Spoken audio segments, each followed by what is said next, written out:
Eh bien, c'est une histoire de goût personnel, parce que l'architecture m'intéresse a priori. Et puis, pourquoi ne pas partir d'une matière qui est à construire? Et tout était à faire. Je n'avais pas de catalogue encore, j'avais juste des illusions, mais qui après se sont transformées un peu en réalité, il faut le dire, avec ce premier livre. Et l'architecture m'a permis de poser des pierres, et les premières pierres de ce catalogue.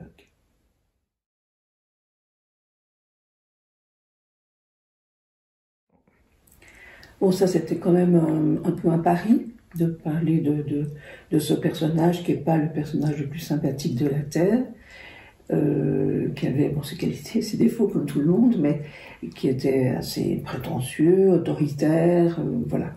Mais il me semblait que de commencer avec un personnage qui a marqué un tournant dans l'architecture, c'est quelqu'un qui avait vraiment une vision, et il me semble que on peut parler de tout aux enfants, au fond, dans la mesure où eux, ils sont innocents, parce que leur culture est vierge. Donc, si on leur propose un architecte, je ne vois pas pourquoi ils diraient non. Ce sont les adultes qui sont dérangés par ça. Dire, oh là là, c'est un personnage difficile, et puis en plus de ça, il a eu des prises de position politique tout à fait douteuses. Enfin, quand on est adulte, on a toutes sortes de références culturelles et de déformations, en quelque sorte. Donc, on n'accueille pas les choses comme un enfant les accueille. Et l'enfant l'accueille avec une certaine innocence, avec une méconnaissance, certainement. Alors, il peut avoir de l'enthousiasme ou pas. C'est un risque, c'est peut-être pas la matière qu'il apprécierait a priori, encore qu'il construit des cabanes dans les bois. Alors, il n'y a pas la référence à la cabane dans le livre, c'est vrai, il aurait pu avoir la référence à la cabane, mais voilà, il fallait lancer cette bouteille à la mer, on l'a lancée, et ça a plutôt bien fonctionné, puisqu'on l'imprime très régulièrement, on le réimprime très régulièrement, ce qui est quand même le signe que le livre avait son sens au départ, et qu'il a une vie qui tient la route.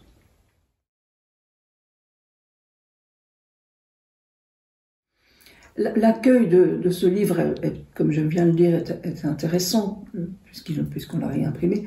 Mais au début, voilà, c'était la marque qu'un éditeur, qu'on ne connaissait ni d'Ève ni d'Adam, se lance d'une manière un peu insolite dans cette matière. Bon, si j'ai voulu cela, c'est parce que les collections pour eux, les documentaires de l'époque, que je manipulais dans la librairie que j'avais autrefois, étaient des documentaires assez convenus, ou alors qui partaient dans des directions, je pense à tous ces ouvrages d'Orling Kindersley, Les yeux de la découverte, où il y avait beaucoup une espèce de souffle esthétique, mais qui n'était peut-être pas très efficace au niveau de l'apprentissage et au niveau de l'imprégnation. Donc il m'a semblé qu'il fallait trouver une autre voie, alors c'est un peu prétentieux ce que je dis, mais tout de même, et de bien réfléchir à comment on va montrer un sujet difficile avec un personnage assez rébarbatif, avec très peu de texte et des images. C'était ça le challenge.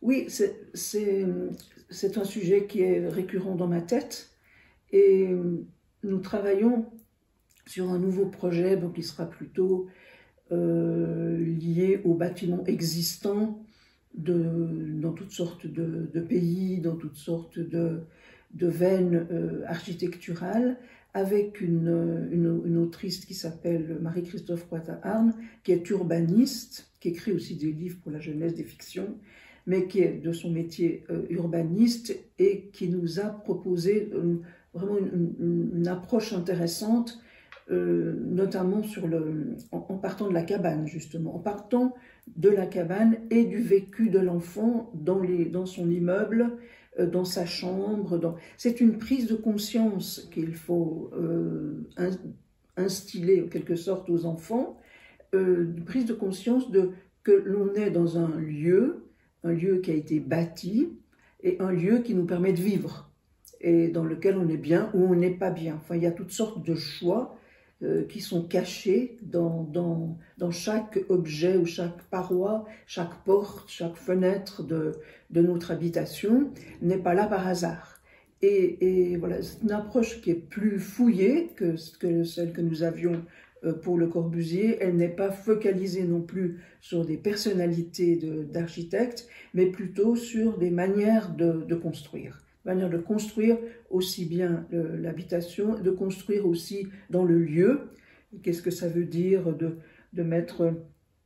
construire au bord d'un lac, par exemple, etc. Il y a aussi des références historiques qui me paraissent très importantes et qui donnent à cette collection une richesse très particulière. Alors elle est encore en cours d'élaboration, aussi bien dans l'écriture que dans ma tête d'ailleurs, puisqu'on ne sait pas encore exactement qui va l'illustrer, comment on va s'y prendre, est-ce qu'on va utiliser des documents photographiques aussi. Enfin, c'est tout le plaisir de ce métier. Et je crois que c'est ce que j'avais déjà compris il y a 35 ans avec le Corbusier. C'était pour moi ce métier un ensemble des possibles.